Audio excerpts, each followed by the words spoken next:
Bonjour, nous allons voir l'outil caméra de Touchcast.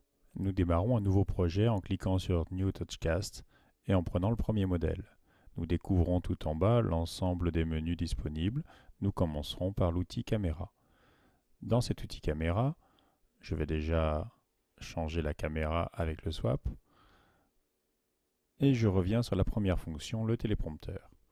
Le téléprompteur, en cliquant dessus, nous fait apparaître le texte que nous aurons défini. Pour le faire défiler, il suffit de cliquer sur la petite flèche et définir la vitesse de défilement de ce prompteur. Pour arrêter le défilement, je reclique dessus. Même fonctionnement pour le texte, je clique une fois dessus pour agrandir le texte ou changer sa couleur. Une fois le réglage fait, je reclique sur le bouton texte.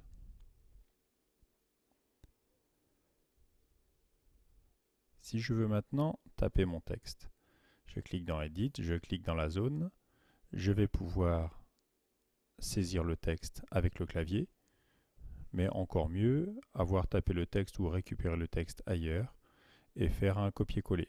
Ce sera beaucoup plus efficace et rapide. Une fois que ce texte est tapé, je le vois apparaître dans le prompteur, il peut alors défiler. Pour retirer le prompteur, je reclique sur prompteur et j'ai la même fonction on-off avec le micro.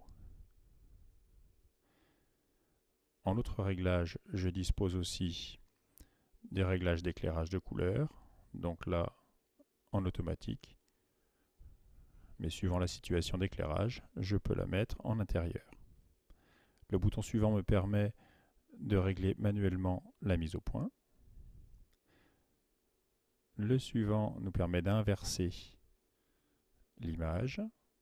Et la dernière, vous la connaissez déjà, le swap, pour me revoir en train de réaliser cette capsule. Mais ce qui nous intéresse le plus dans tous ces outils de caméra, c'est la possibilité d'utiliser une autre caméra disponible sur une autre tablette. Il faut pour cela installer une petite appli qui s'appelle Touchcast XCam. Et dès lors que je vais sur l'ajout de caméra, je remarque une détection automatique des tablettes alentour et qui dispose de cette appli en train de fonctionner. Je vois qu'en sélectionnant cette image, elle apparaît dans le preview. Il suffit de recliquer dessus pour la faire apparaître en sortie. Et je vais donc pouvoir comme ça basculer d'une caméra à l'autre. Deux caméras supplémentaires peuvent être ajoutées sur le même principe. À vous de jouer!